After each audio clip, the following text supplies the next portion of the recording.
Amazon hasn't entered the ring. They just took the gloves off and said, let's stop messing around. This is Brightside Home Theater.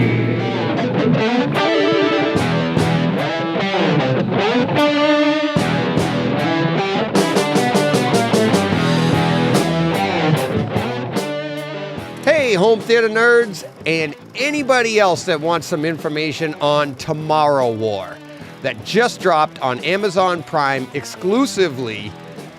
This home theater podcast, this is about the experiences we have in our theaters, okay? I'm not going to tell you the credentials of the movie. I'm not going to tell you how well Chris Pratt acted or did not. I'm not going to tell you that the story isn't even plausible or whatever. This is about the experiences we have. And the experience of Tomorrow War is actually like none other. I can honestly say that, in my opinion, this movie from beginning to end, it's like a roller coaster ride. It really is. It's something you go to the amusement park, you have a blast for a few minutes, you get off and go, wow, that was awesome. This is about 2 hours and 20 minutes long, and at the end of it, you're like, that was a ride. What a great time. And it's a fun story. I'll say that. I really did enjoy the story. But the home theater aspect of this movie, I think, is revolutionary. I'll get to more of that at the end. This is going to be very quick. But the picture in this movie, I thought the 4K picture, I watched this on Apple TV, the latest Apple TV 4K with the latest updates through my Sony 295 ES on my 110-inch screen. I thought the 4K picture looked fantastic. I've heard some people talking, it doesn't look too good. I thought there were some snowy scenes. There were some explosions.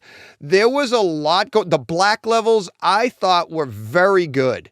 I thought that there was great contrast between the brightest brights and the darkest darks in these scenes. And I thought the color was really good too. Like I said, talking about the explosions, the light that was coming at you, the color of the explosions, the skin complexion, all of the different things that go into making the image look good, I thought they nailed. I thought that the picture was very good. I'll do an overall at the end on what I thought of this movie. I can't wait to tell you. But I thought the picture was very, very good. I couldn't believe I was watching a streaming movie. I couldn't believe I was streaming this. The sound, maybe this is why.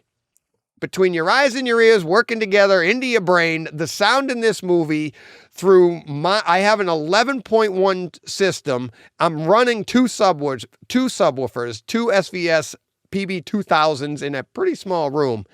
And the atmos in this room was dynamic throughout, to say the least. It from like the opening scenes, your seats start vibrating. Like I said, it's an amusement park ride. This is a blast. The overheads are engaged pretty much the entire time. If you pay attention, even during the quietest scenes, there is stuff going on over your head just to create a nice sense and ambience of the room or whatever. There's one scene where I heard an alien growl over to as you go around, probably to my 2 o'clock. I heard an alien growl, and then the characters looked in that direction. This is a streaming, and it was very faint. Maybe when I break this down later on where I do my breakdowns, I'll actually give you a timestamp for that, but this is spoiler free. If you didn't know there were aliens in it, well, then you're probably not paying attention. Anyways, the bass, tremendous, extreme. So there were explosions, there were rumbles, there were punches to the chest that you could feel. And it wasn't over the top like a Lucy or even an Inception where things just vibrate uncontrollably or violently. In Lucy, there's some bass that you're like, wow, my wall's going to crumble. But it didn't fit the story, but you still enjoyed it. It was part of it. But this one here is all very appropriate. I liken it to Godzilla vs. Kong. Even the streaming version, it had some nice bass. The 4K physical disc had really nice bass where, again, it was all appropriate, not over the top, but wow, could you feel it? Very visceral throughout. You couldn't wait for the next scene because the next bass scene, that is. Actually, really, really good. overall, this is probably the best. It isn't probably. This is the best streaming movie I have seen or heard, and it's the closest I've ever seen to a physical disc. There were times I looked at my son and I said, this is streaming, and it is hard to tell. It would be very interesting if this ever gets a physical version. If this, how much better could this really be? And that's one of the advantages of streaming is we don't get to do that because they don't release it that way. But I have an idea. So Amazon has entered the ring. No, they haven't entered the ring because up until today, everything that has been done with streaming has been fantastic has been through Netflix. Netflix came out with Six Underground, and that blew everybody away. In my opinion, they changed the landscape with Daredevil back in, I think it was 2015, and the surround sound of that went through the home theater community, in my opinion, and everybody's like, listen to this. There were scenes, things were happening off screen. It was a blast. Streaming service, I think, took a bump from there, and a lot more people were trying to pay attention or starting to pay attention and say, I want Atmos on my streaming stuff. And that didn't even have Atmos. The first Daredevil was in 5.1. Amazon hasn't entered the ring.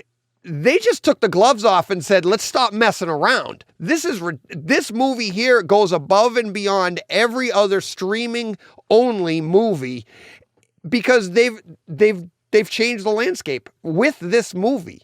It's fantastic. This is as good as you can get.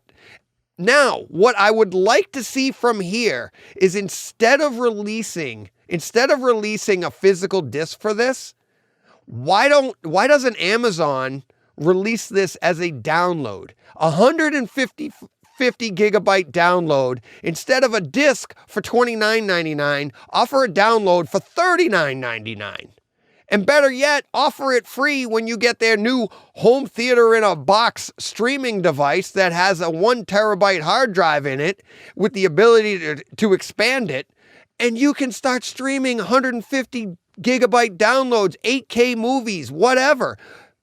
People like us, home theater people, I'm going to get a 150 gigabyte movie on a download for $30, $40. I'll do it just out of curiosity.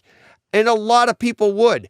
Most people won't. No doubt about it. If you're watching this, you're probably, you might be on the fence, but you're thinking about it. Most people would say I'm crazy. Most people would be like, no, I would never buy that. And you're right. I wouldn't buy that and put it on my 32-inch TV either. But if you've got a big screen, a giant screen, and a ton of speakers, you want the best you can get. Guess what? 150 gigabyte download is better than physical media. So let's see. Does Amazon push that? This is the type of movie that would do something like that. Or you start releasing stuff that's already out and you're going to go, hey, I got an uptick here. You're going to get this in better quality. A la Kaleidoscape. That's what Kaleidoscape's doing. Amazon could undercut them, do the same thing, even if it's a rental for cheap, but you're getting it at a higher quality. I would do it all day long. And this movie here, I'm marking it. I haven't seen any or heard anything like this since this movie. This is the Tomorrow War. Hey, maybe that means something. Maybe this is the new war of media. It's the Tomorrow War. Check it out. I did. I loved it. Let me know what you think in the comments. Hit subscribe if you've never seen this before, and check out all my other videos and podcasts over at brightsidehometheater.com. Thanks for checking it out.